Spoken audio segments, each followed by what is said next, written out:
Muchas gracias por la bienvenida. Espero que nos escuchen bien. Eh, Vamos a estar compartiendo una presentación.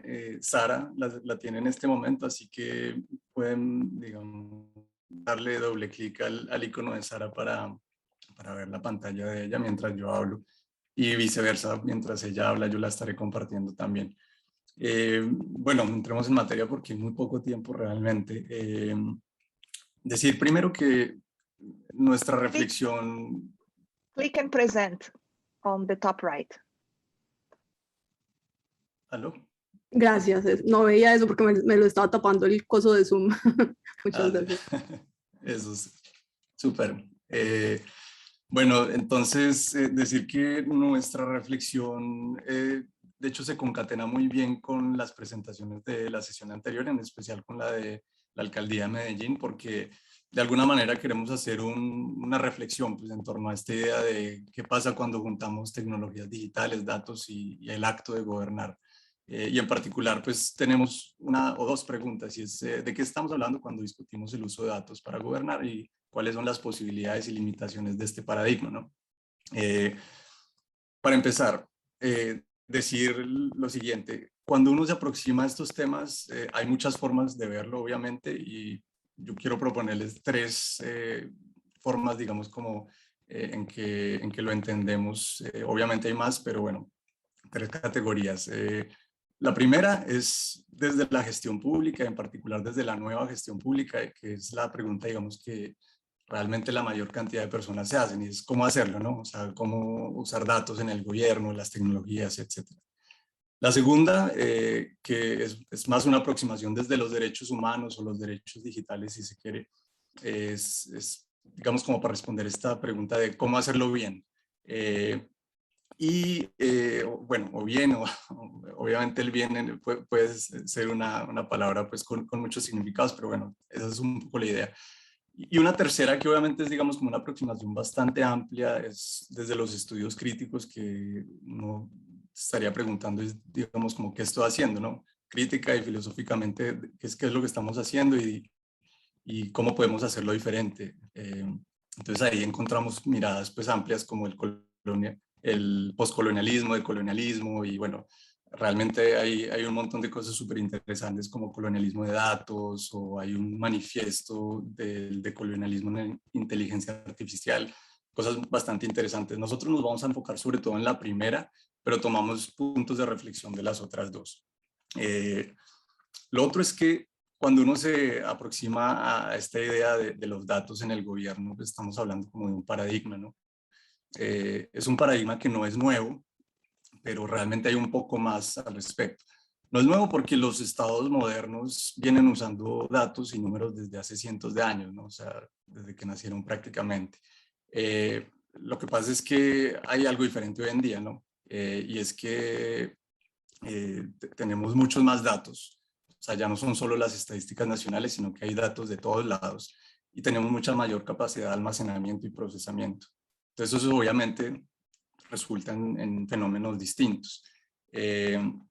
Y digamos que si nos vamos ya un poco como a la idea bueno, cómo usar datos para cambiar procesos públicos prácticamente en tiempo real, podríamos tomar como el ejemplo de la cibernética por allá en los años 50, 60 y en particular es esta foto que tengo aquí del proyecto CyberCine en Chile, en el gobierno de Salvador Allende, un gobierno socialista que estaba pensando en cómo planificar la economía de forma controlada en tiempo real. Un proyecto que nunca se ejecutó, pero que da cuenta como de esta idea de usar los datos en el gobierno. Pero pues ya hoy en día y de forma más reciente, y Sara, pasemos a la otra slide, realmente pues esta idea de los datos en el gobierno responde un poco a lo siguiente, y es este escritor Tim O'Reilly, que es muy influyente en Silicon Valley, tiene una propuesta que habla de la regulación algorítmica. Y bueno, aquí les dejo, no voy a leer todo este texto, pero esto condensa de alguna forma cómo se ha venido aproximando en la práctica la mayoría de las personas al uso de los datos para el acto de gobernar, de regular, y es más o menos como homologar lo mismo que hacen los programadores con su código y sus algoritmos, pero en el gobierno. Yo en la definición de la derecha hay una que a mí particularmente me gusta más, que es un poco más aterrizada. Es de una ONG alemana que se llama Algorithm Watch, y ellos hablan no de regulación algorítmica, le quitan un poco estos términos rimbombantes, sino que hablan de sistemas de toma de decisiones automatizadas, y lo aterrizan un poco más y lo conectan con el contexto político y económico en el que ocurren estas cosas. Pero bueno, se las dejo para su referencia. Hablemos de qué se hace hoy en día realmente. Cuando pensamos lo que están haciendo los gobiernos y un poco como la idea que tienen en mente al ejecutar este tipo de cosas alrededor del gobierno digital, gobierno con datos, etcétera. Realmente hay muchos términos, digamos, que probablemente ustedes habrán escuchado, como innovación pública, políticas basadas en evidencia, experimentación en el sector público. Bueno, hay muchísimos, todos responden más o menos a la misma práctica, que es una práctica que surge y está, digamos, muy influenciada por lo que es la nueva gestión pública. La nueva gestión pública es digamos, como una escuela en la literatura de gestión pública que empezó a hacerse preguntas alrededor de cómo mejorar la eficiencia del sector público en contextos de estrés fiscal y de globalización. Esta es la misma escuela, digamos, que empieza a proponer las privatizaciones, las externalizaciones o tercerizaciones en el sector público. Así que suele ser polémica, pero también es una escuela que habla de la coproducción de servicios públicos, por ejemplo, de cómo mejorar la productividad en el Estado, de cómo unir capacidades institucionales.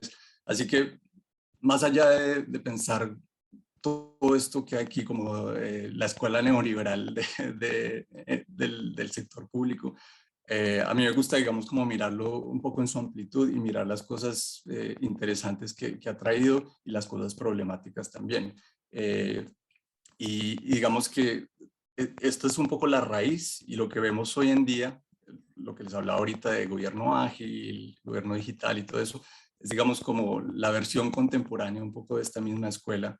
Y bueno, creo que entender el paradigma pues desde sus raíces también nos empieza a contar esto como finalmente incide en el contrato social, que es un poco la pregunta que nos hacemos, ¿no? O sea, cuando buscamos la eficiencia, ¿qué se está sacrificando? Cuando hay nuevos actores o intereses que están, digamos, involucrándose en los servicios públicos, en la garantía de derechos, ¿qué pasa, no? Entonces, hay preguntas bastante interesantes y bueno, por esas dos imágenes que estaban anteriormente cuentan un poco, digamos, como los modelos conceptuales, en el caso de la OCDE, que es bastante influyente en Colombia, por ejemplo, de cómo conciben el gobierno digital y el gobierno basado en datos.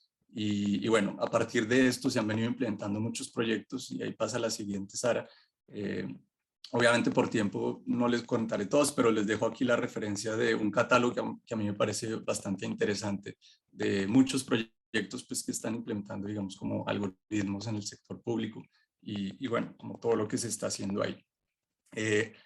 Finalmente, decir y terminar con que esto obviamente no es algo nuevo. Todo lo que está pasando pues en el bueno, disculpen, aquí estaba mirando el tiempo. Toda esta implementación, digamos, como de sistemas digitales en el sector público y en este contexto del post-COVID, si se quiere, ocurrió algo, y es que se aceleró la implementación de estas tecnologías por parte de muchos gobiernos. ¿Cuál es el resultado de esto? Que una de las grandes preocupaciones del momento es cómo hacerlo bien, ¿no? O sea, a medida que estos sistemas se implementan más y más, entonces, ¿cómo los vamos a hacer mejor? Y aquí viene, digamos, como esta pregunta alrededor de la ética. La ética es, digamos, como la formulación más popular, en inglés le dirían el framing de moda, que se le ha dado para aproximarse a, bueno, ¿cómo vamos a hacer esto de mejor manera? Y bueno, esta imagen que les ponemos aquí es una presentación, digamos, como de, o sea, se lo recomendamos bastante, un trabajo de documentación de un montón de marcos éticos de inteligencia artificial que hizo el Berkman Klein Center de Harvard, digamos como explorando todos los principios que se han definido en esos marcos. Este es, digamos, como la gran discusión hoy en día. Colombia, por ejemplo, tiene hasta un marco ético de inteligencia artificial. Esto, bueno, ahorita vamos a ver que aunque es inteligencia artificial, realmente aplica para todas las aplicaciones de analítica de datos y, bueno, Big Data. Es un poco, pues, digamos, como los mismos usos. No sé cómo estoy de tiempo. Un minuto, tengo un minuto. Bueno, simplemente para cerrar, decir que el uso de números en el gobierno, bueno, y en todos lados siempre ha sido un terreno contencioso, ¿no? O sea, de hecho hay muchas personas que han estudiado esto y hay varias líneas en la sociología, por ejemplo, que estudian el poder de la estadística. En Colombia, por ejemplo, no es la excepción, o sea, vimos que hay un conflicto entre el DANE y la registraduría alrededor de la medición de la población. Realmente los números están presentes en todos lados y ahora con esta aceleración de uso de números, de modelos y todo eso, obviamente nos estamos enfrentando a un montón de problemas, digamos que se hacen, que ya estaban ahí, pero que se hacen mucho más visibles. Entonces, lo que entra a presentar ahora es justamente qué está pasando en ese mundo de los números y cómo podemos entender, digamos, como todo lo que ocurre allí. Gracias. Muchas gracias, Ricardo. Y Sara, la palabra es tuya. Muchas gracias, Richard. Bueno, espero a que compartas, porfa.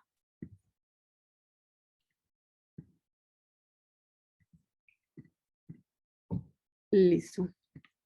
Bueno, entonces mi presentación va a ser un poquito menos estructurada que la de Ricardo. Ya, digamos que Ricardo nos acaba de dar unos lineamientos como del lenguaje y los conceptos que rodean todo esto, ¿cierto? Como de qué estamos hablando, ¿cierto?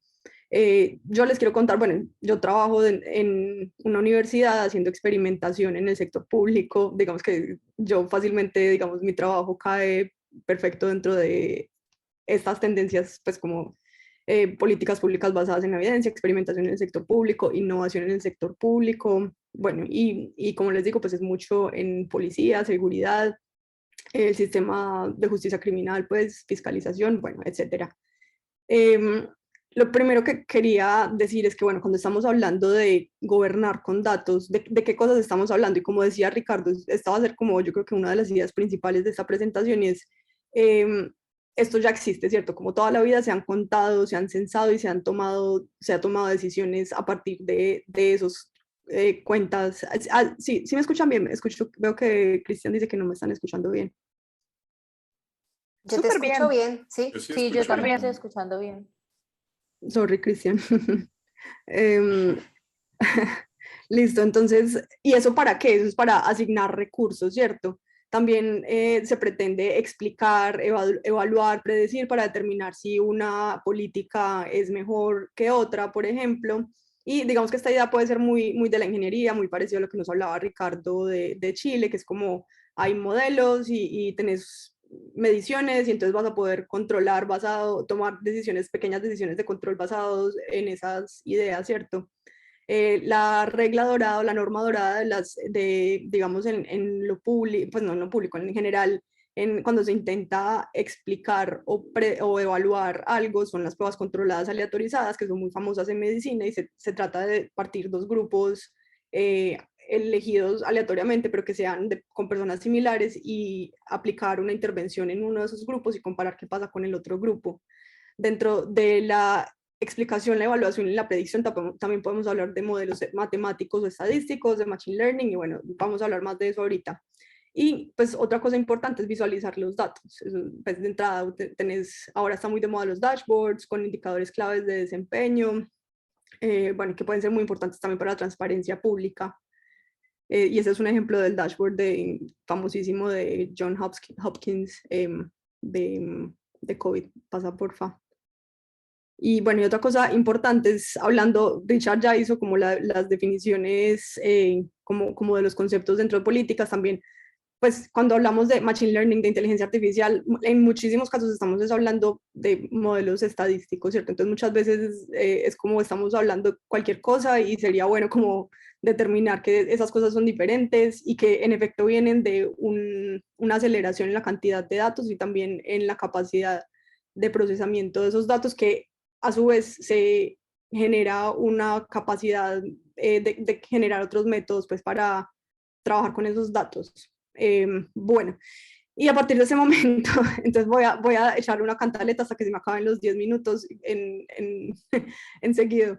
Y esas cosas vean que aplican para los datos en general, como para contar personas en 1800, pero ¿qué pasa cuando ya el ciclo es más acelerado? ¿Qué pasa cuando ya pretendes automatizar un poco o tomar estas mediciones de manera más frecuente y más en todas partes? Lo primero es que un dato es una abstracción, pues como la realidad es continua, imagínense un espacio 3D gigante en continuo y un dato es coger una traza de ese espacio en discretizado, en chiquito. Entonces de entrada como que es una representación, que eso también como lo discutían estos días con Beatriz, eso también es algo propio del lenguaje humano, pero en los computadores se acelera más y cuando hay, digamos, procesamiento acelerado de datos, pues es aún más. ¿Y qué pasa? Bueno, cuando pretendemos hacer estas representaciones dentro de un sistema humano que son complejos y que muchas veces no entendemos y que para entenderlos a veces necesitamos tomar datos, pero desde dónde tomamos los datos y no sabemos cómo se ve el sistema. Ay, Richard, ¿puedes pasar por falada? Gracias. La otra cosa es, de nuevo, estos son alegatos genéricos que no me va a dar el tiempo para terminarlos todos, pero bueno, en cuanto a estos datos, como les digo, son una parte chiquitica, algo muy importante que a tener en cuenta son los sesgos. Por ejemplo, cuando yo trabajaba con precios de la vivienda, el mapa de Medellín que me saliera, pues no había viviendas a la venta en el norte de Medellín ni para el alquiler, y obviamente eso lo que quería decir es que yo estaba viendo datos del mercado formal. También, por ejemplo, con los homicidios en Medellín, sabemos que eso es una fuente relativamente confiable, es decir, que todos los homicidios que suceden van a, por lo general, corresponder con un dato horriblemente. Pero no es lo mismo, por ejemplo, para el 123. Puede suceder que haya lugares donde haya más llamadas para el mismo tipo de fenómenos y lugares donde haya menos llamadas para el mismo tipo de fenómenos. Otra complicación en el sistema de justicia criminal, ¿qué pasa? Pues sucede mucho que tenemos sesgos multiplicados. Entonces tenés el mapa de cómo está distribuido el crimen en un lugar y luego de cómo se hace el patrullaje de policía y por tanto los arrestos en ese lugar. Entonces ya ahí sesgaste cosas, luego llegas a la fiscalización, entonces ya ahí tenés un montón de filtros y de distorsiones de ese cuadrito inicial y al final tenés la cárcel, digamos, o las consecuencias. Y entonces si vos vas a hablar de sesgos acá o como de patrones acá, tenés que tener en cuenta toda esta sucesión de cosas. También en cuanto a los procesos de recolección de datos, tengamos en cuenta que los datos no están construidos desde cero, o sea, nadie, y sobre todo pensando pues en la diferencia en la cual, como los pasos diferenciados a los cuales se está digitalizando el mundo, en el norte, en el sur, en lo privado, en lo público, pero estos datos tienen una historia de definir cosas que puedan ser, pues fácilmente puede ser que una persona en un CAI toma un dato y nombra una cosa diferente a como otra persona toma algo parecido en otro CAI, pero resulta que no se pueden homologar. Y entonces, bueno, entonces, ¿qué hacemos con esas definiciones? De nuevo, eso es un problema del lenguaje. Bueno, tengo más tiempo, qué maravilla, tengo más tiempo de lo que pensaba. Bueno, otra cosa son los problemas de denominadores, como cuando vamos a hacer comparaciones. Es súper importante determinar los universos a partir de los cuales vamos a hacer estas comparaciones. Por ejemplo, esos mapas que ven ahí, pues es un problema de denominador, ¿cierto? Pues todo Colombia, el 70% de Colombia vive en la zona andina, pues si querés ver cómo se distribuyen los restaurantes, las fábricas, las personas, los cantantes, pues esa es tu distribución. Esta imagen de la derecha me la mandó mi tío ahorita, me pareció genial, porque están comparando muertes de COVID para argumentar que la vacunación no sirve, pero pues están agrupando todos los datos en mitades de año sin mostrar pues como el antes y el después. Entonces, ¿de qué sirve eso? Pasa por favor. Y de nuevo, entonces, ¿qué pasa con estos modelos que pretendemos utilizar cuando a veces lo que sí pasa pues con algunos modelos de Machine Learning es que perdés la explicabilidad y la interpretabilidad de esas cosas, y además al nombrar, de nuevo, es que uno al nombrar algo lo puede perpetuar. Por ejemplo, cuando se hacen evaluaciones de riesgos a las personas que tienen, pues que están involucradas en el sistema de justicia criminal.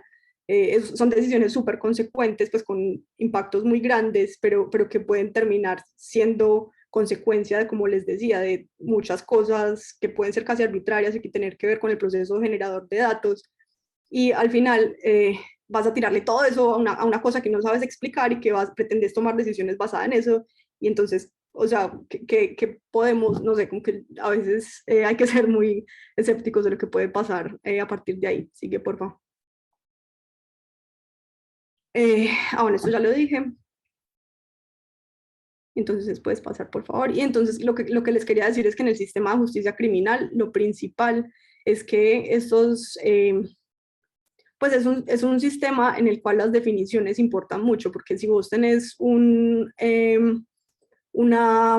definición de si vos determinas que una persona tiene poco riesgo, las consecuencias para esa persona van a ser demasiadas comparadas si tenés mediano riesgo, pero todos esos números que moliste para llegar ahí pueden ser una gran historia de accidentes casi arbitrarios que son de nuevo una exageración de lo que nos pasa en realidad con el lenguaje en la vida humana. Y de nuevo, esto es diferente, por ejemplo, que no sé, que en la actuaría, porque el ciclo es muy realimentado. Entonces es súper interesante porque el ciclo también es muy realimentado cuando se habla de inteligencia artificial y de estas buzzwords que utilizamos. Entonces, bueno, como qué vamos a hacer. Ese es mi alegato. Hasta acá me llegó el alegato. Ahí esa es la paradoja de Simpson, que es otra de las cosas charras que les queríamos, pues no es charras, es algo que pasa, depende, de nuevo, y eso también es un asunto nominal, ¿cierto? De cómo nombrar las cosas, pero por eso es lo difícil de las ciencias sociales. En la imagen de la izquierda ves una tendencia, una correlación entre la variable y la variable x, y ves que hay un aumento de y en relación a x, pero si ves por subgrupos, resulta que cada uno de esos subgrupos en realidad lo que tiene es que están decreciendo en función de x, pero como si esos grupos fueron nombrados de manera arbitraria o casi accidental, o sea, hay idiosincrasia de por medio, tantas cosas, pues cómo pueden variar también estas interpretaciones, o cómo íbamos a llegar a saber que esos grupos existían. Bueno, otra conclusión que teníamos es que es como súper delicado que llegamos a como de factores muy poco humanos, ¿cierto? Raza, sexo, pues como pretendemos capturar mucha humanidad donde no necesariamente la hay, para luego llegar a conclusiones súper individualizadas y recomendaciones individualizadas para la gente, pero no, es como súper paradójico, pues, y esto ya se devuelve a lo que decía Ricardo, pues, sobre pensar qué es lo que estamos haciendo acá. Y ya sí. Hola a todos y muchas gracias. Y solo para que sepan, yo soy abogada y también tengo un MBA y otros degrees en este papel. Y trabajé con organizaciones como ayudé a crear en realidad la Open Knowledge Foundation y muchas Creative Commons, muchas organizaciones que empezaron mucho como a hacer gobernanza de datos cuando nosotros todos queríamos acceso a conocimiento y no teníamos aún el metaverso. Entonces era un momento que aún éramos mucho optimistas con todo lo que pasa en la tecnología, lo que cambió un poco estos tiempos. Bien, pasando para mi presentación, primero muchas gracias por todos y me encantó la presentación de Ricardo y Sara.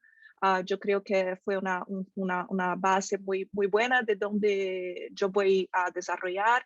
La pregunta que ha sido puesta para mí es, pensando en los usos de datos recogidos por el uso de tecnologías digitales para abordar cuestiones de seguridad, ¿quién está representado en los datos y quién está excluido? ¿Y cómo pueden los gobiernos y los responsables de diseñar políticas públicas romper esta brecha para garantizar una representación más equitativa?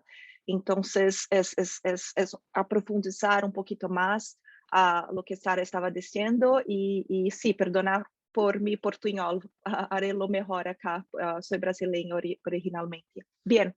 El uso de datos es una parte central de la vida moderna. No hay cómo negar y también no hay cómo negar los beneficios de los datos, mismo que, claro, como Sara y Ricardo apuntaron, existen muchos riesgos.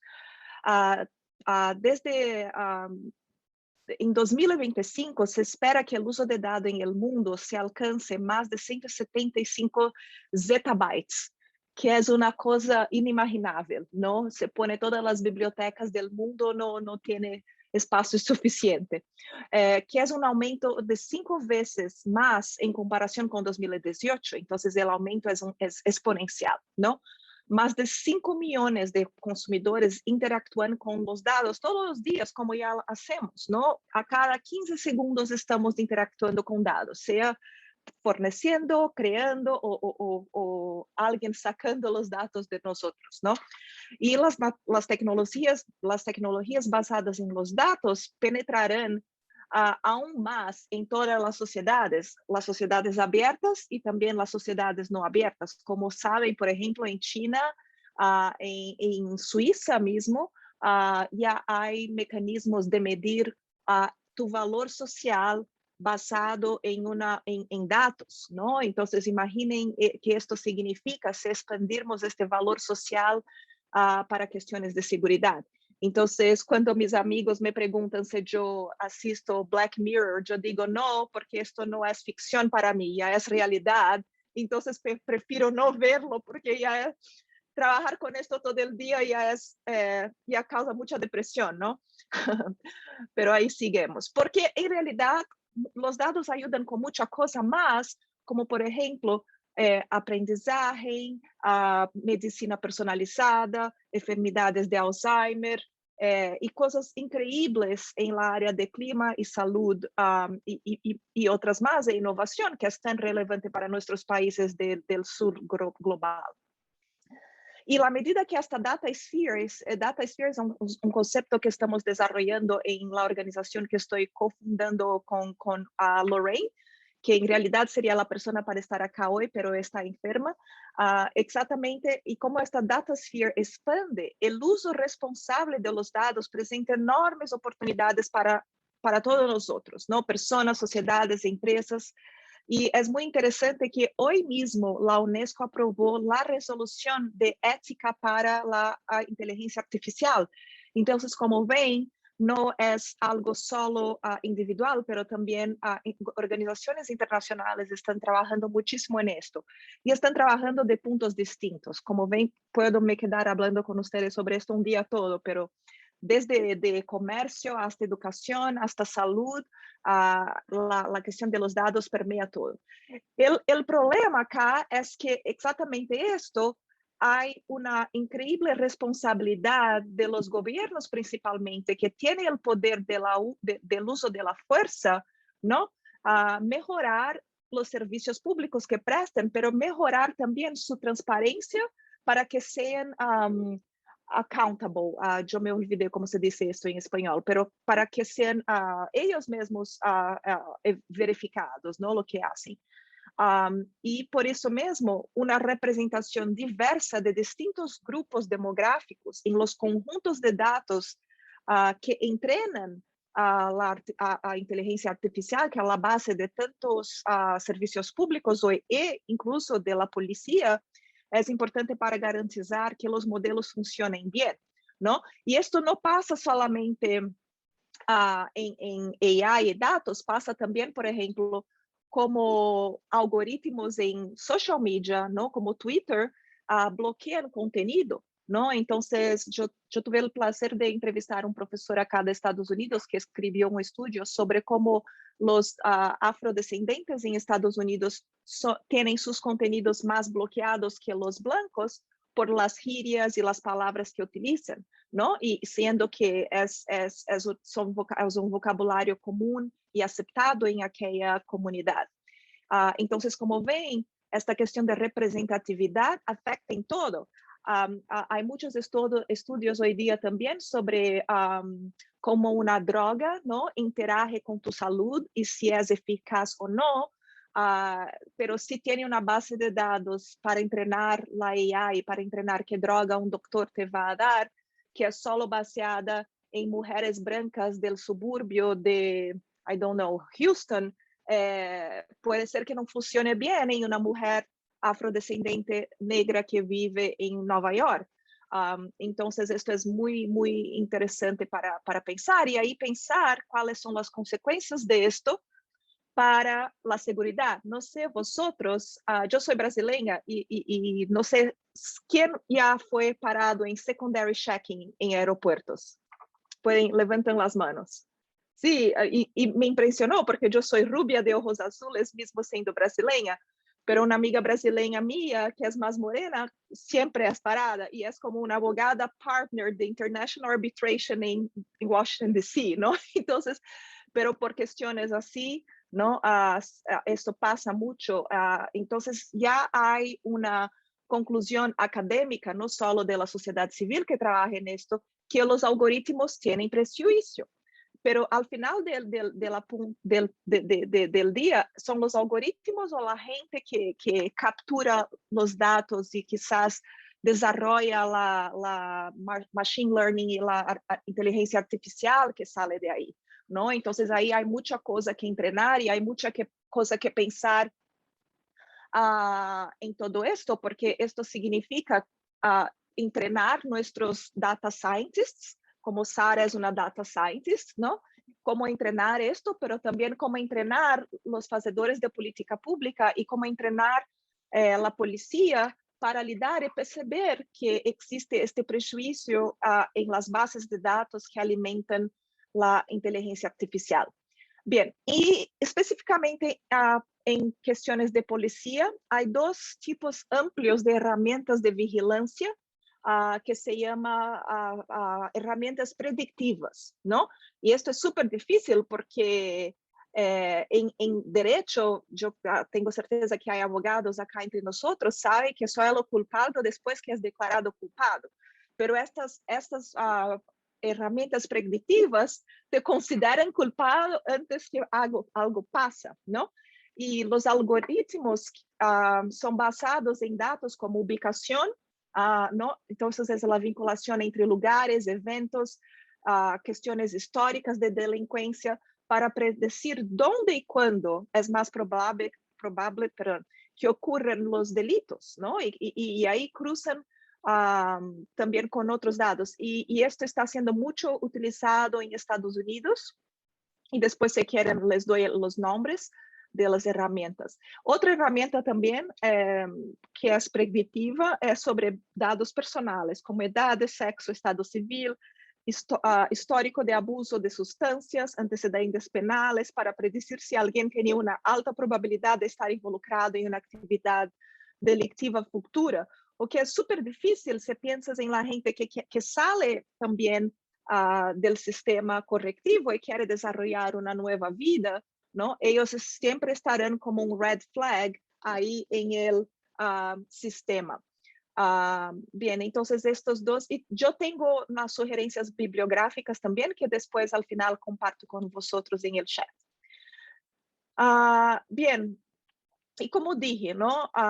Sin embargo, ya existen muchos estudios apuntando para este problema de que los algoritmos de vigilancia predictiva son racistas. Hay una sociedad civil acá en Estados Unidos, Black Data Matters, yo creo que es el nombre. Pero al final, como dije, ¿no? La tecnología no existe por sí sola, pero existe por los humanos que la hacen, ¿no? Y para y por, ¿no? Entonces, la falta de transparencia, y creo que esta es una cosa muy importante, y Ricardo, yo creo que mencionó un poco de esto, por lo menos ellos trabajaron con esto, que es el concepto de gobierno abierto. Gobierno abierto va mucho más allá que la posibilidad de sacar información desde el gobierno, pero también la transparencia en cómo estas decisiones son hechas y las transparencias de datos y la posibilidad de la gente a hacer un papel como casi de ombudsman y fiscalizador de lo que pasa ahí, ¿no? Y esto es importante tanto para que funcione mejor, pero también para la seguridad de los datos, ¿no? Bien, pero no solo en la seguridad liderada, por la fuerza policial que los datos de IA que los datos y la inteligencia artificial son relevantes, ¿no? La aplicación de datos para ejercicio de la fuerza gubernamental también existe en otras esferas, como por ejemplo, la Bolsa de Valores acá en Estados Unidos utiliza dados e inteligencia artificial para predecir fraudes, ¿no?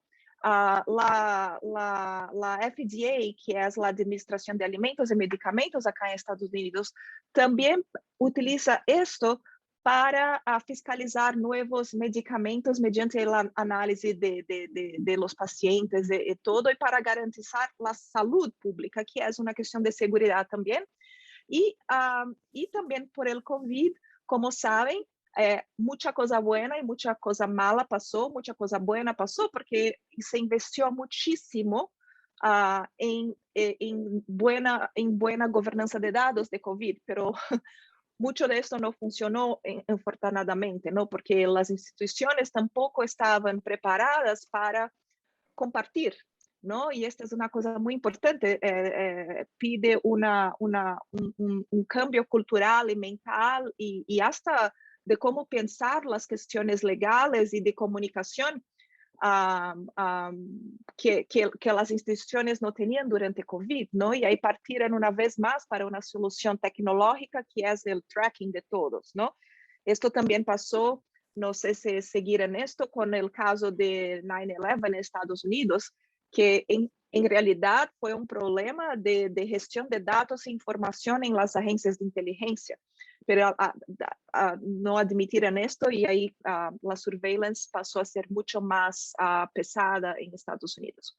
Bien, como ven hoy, la inteligencia artificial y la gobernanza de datos, que son su base, es primordial, juega un papel crucial en la vida de millones de personas, moldando sus oportunidades y las faltas y sus faltas de oportunidad, ¿no? Entonces, muchos ciclos históricos ahí siguen pasando por causa de AI, reforzando estos problemas históricos.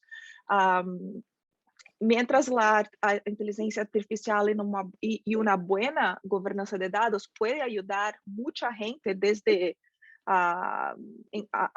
job placement, ¿no?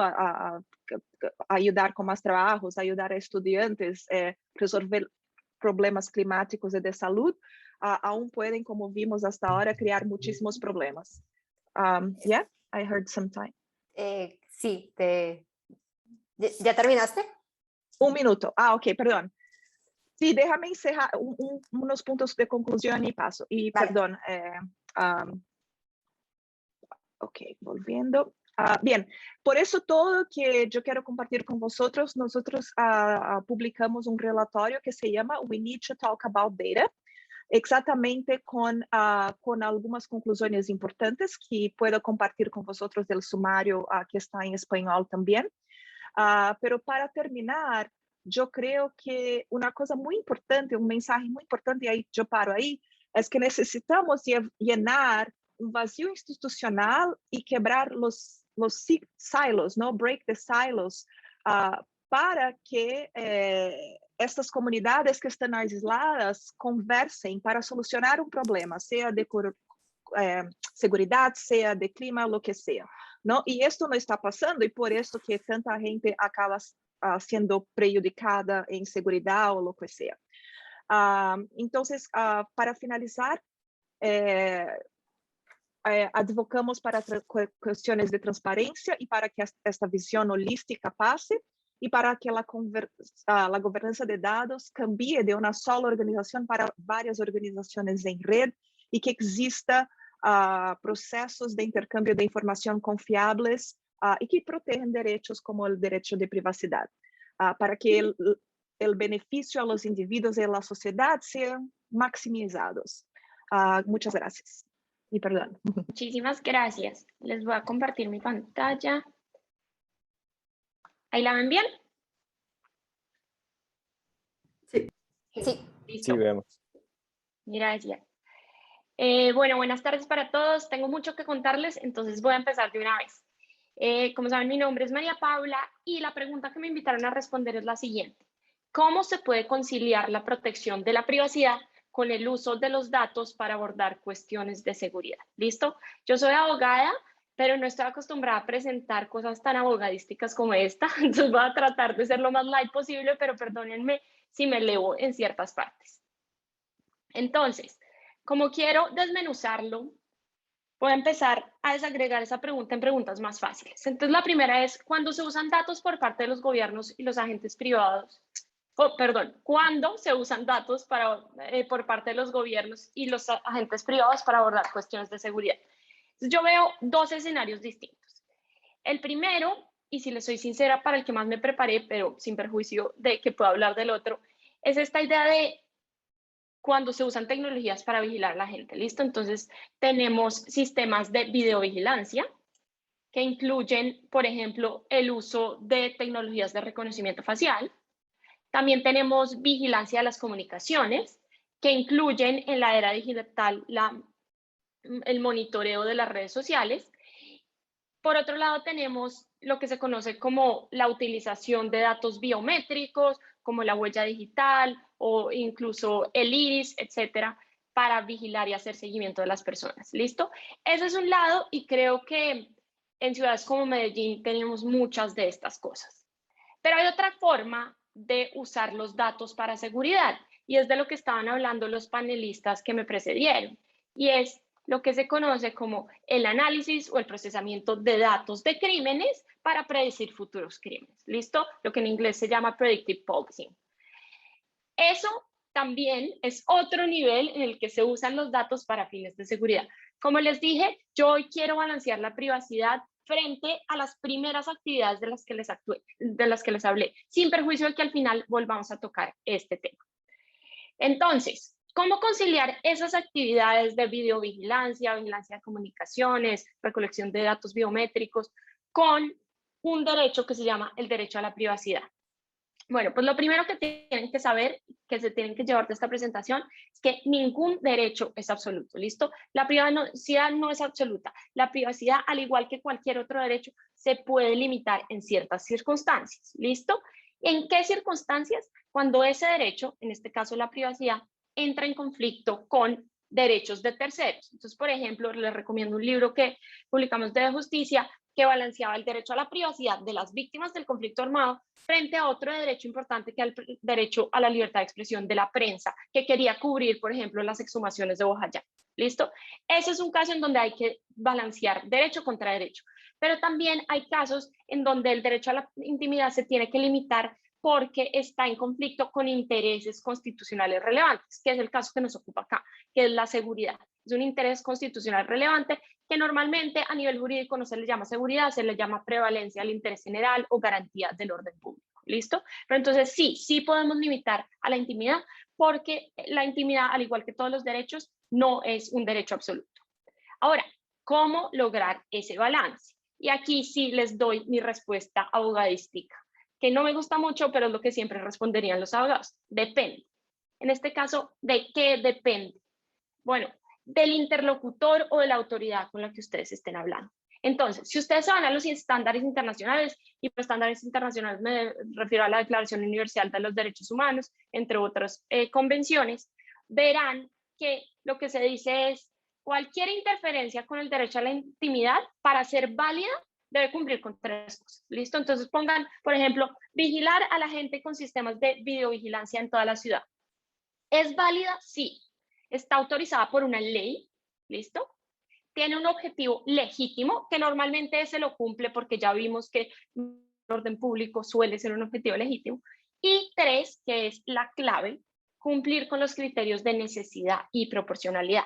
Entonces aquí, esta es la segunda diapositiva que quiero que se lleven. La primera era que ningún derecho es absoluto. La segunda es qué entendemos por necesidad y proporcionalidad, porque cada vez que ustedes vean una de estas medidas de vigilancia, pregúntense esas dos cosas. ¿Esa medida es necesaria? ¿Y esa medida es proporcional? ¿A qué nos referimos con necesaria? A que existan otros mecanismos alternativos que sean tan efectivos como poner esas cámaras, pero que no resulten tan lesivos para el derecho a la intimidad como las cámaras. ¿Listo?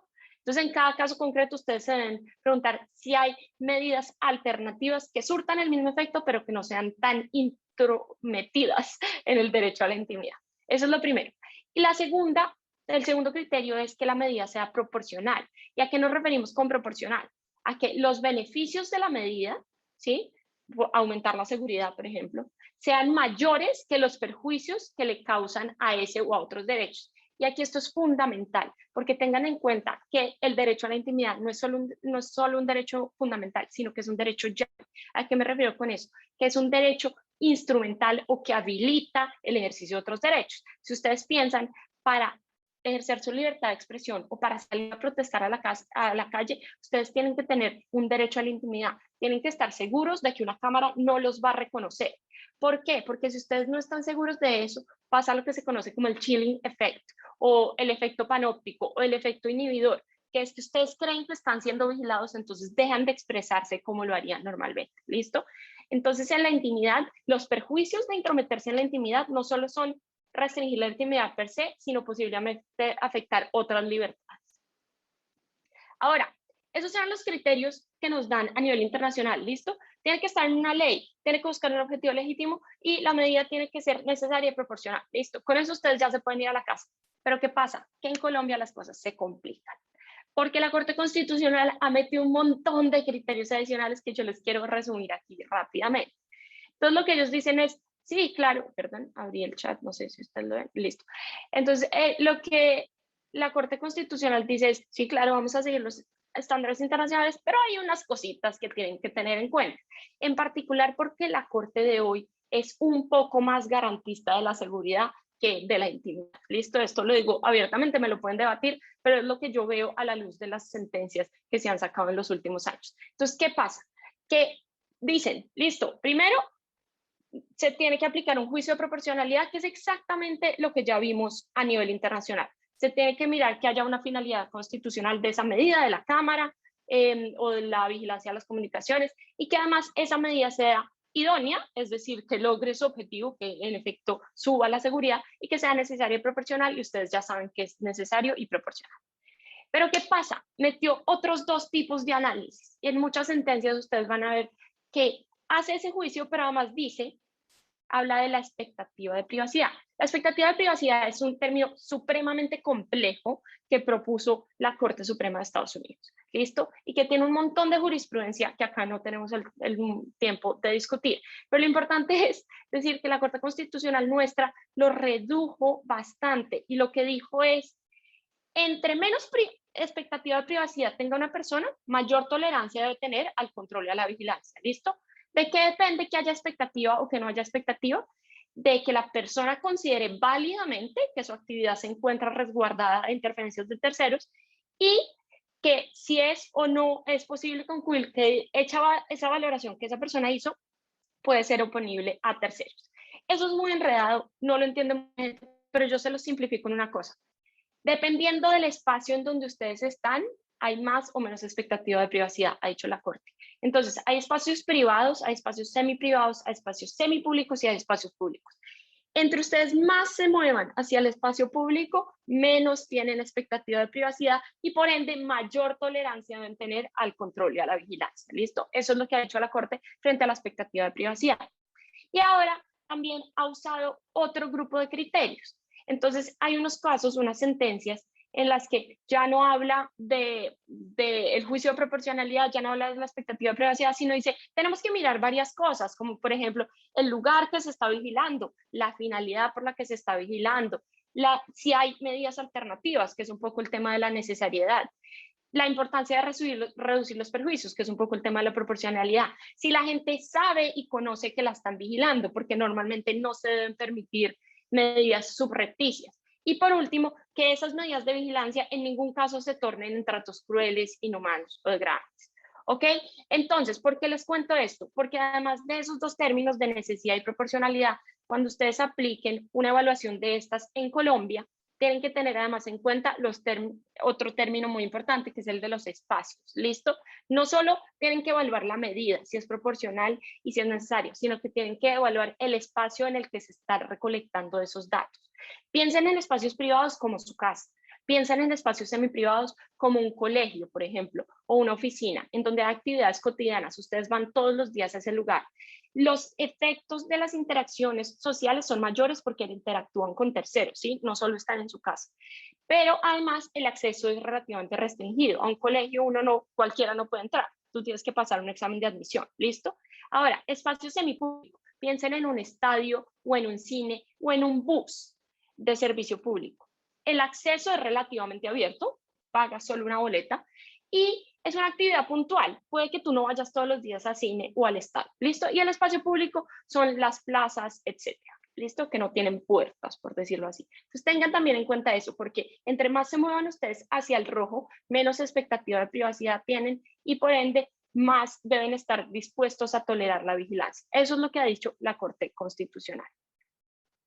Y además ha dicho una cosa que en mi opinión es bastante preocupante y es que también como cuarto criterio tenemos que tener en cuenta una cosa que se llama el principio de armonización concreta.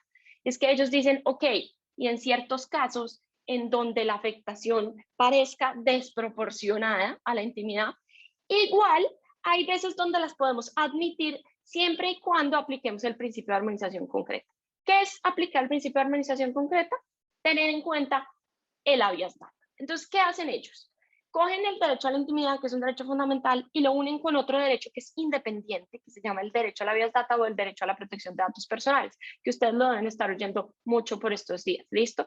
Lo que hace ese derecho es que les da a ustedes control sobre sus datos personales y les dice, la persona que esté recolectando y procesando sus datos tiene que cumplir con unos principios, como el de legalidad, que todo lo que haga sea de acuerdo a la ley, el de finalidad, que la finalidad sea legal y conocida, el de libertad, que les pidan a ustedes consentimiento para recoger esos datos, el de transparencia, que ustedes puedan saber cuáles datos están siendo recogidos y para qué, el de acceso y circulación restringida, que solo ciertas personas tengan acceso a esos datos, no todo el mundo, el de necesidad, que solo se recojan los datos estrictamente necesarios para aquella finalidad, el de seguridad y confidencialidad, que se tengan medidas de seguridad digital y física y administrativa para que no se pierdan sus datos o se los roben. Y finalmente el de caducidad, que esa persona que está recolectando y procesando sus datos no pueda tenerlos eternamente, que les diga, los voy a tener por tal periodo.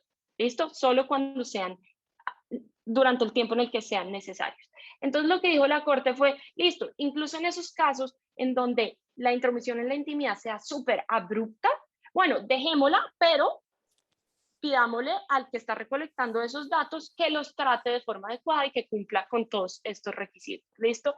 Esto se los digo abiertamente, creo que en un futuro va a cambiar. Yo creo que esa jurisprudencia que es del 2020 relativamente reciente es problemática.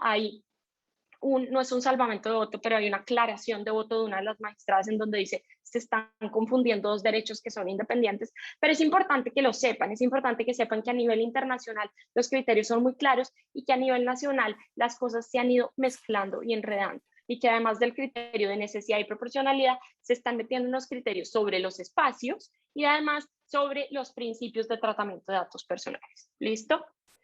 Ahora, María Paula, qué pena, te voy a interrumpir. 30 segundos sí, para que concluyas. Listo. Ahora, ¿qué pasa con el uso y la explotación de datos en cosas como el predictive policing? En teoría, en abstracto, muchos de estos datos se pueden anonimizar y trabajar con ellos de forma anónima. En esa medida ya no serían personales, ya no estarían ni bajo la privacidad ni bajo la protección de datos. Pero aquí les dejo la duda y es una cosa que podríamos discutir con los panelistas anteriores y es que en un mundo de Big Data, en donde ya no trabajamos sobre una muestra de datos, sino sobre el universo de datos, es muy fácil volver a identificar los datos. E incluso cuando no se vuelven a identificar, tú los unes, generas un perfil y así no sepas cómo se llama esa persona, puedes estar actuando sobre esa persona, que es como tener poder informático sobre esa persona. Entonces, así se diga que en el mundo del procesamiento de datos se puede anonimizar, yo creo que siempre tenemos que volver a los principios básicos de necesidad y proporcionalidad. Muchísimas gracias.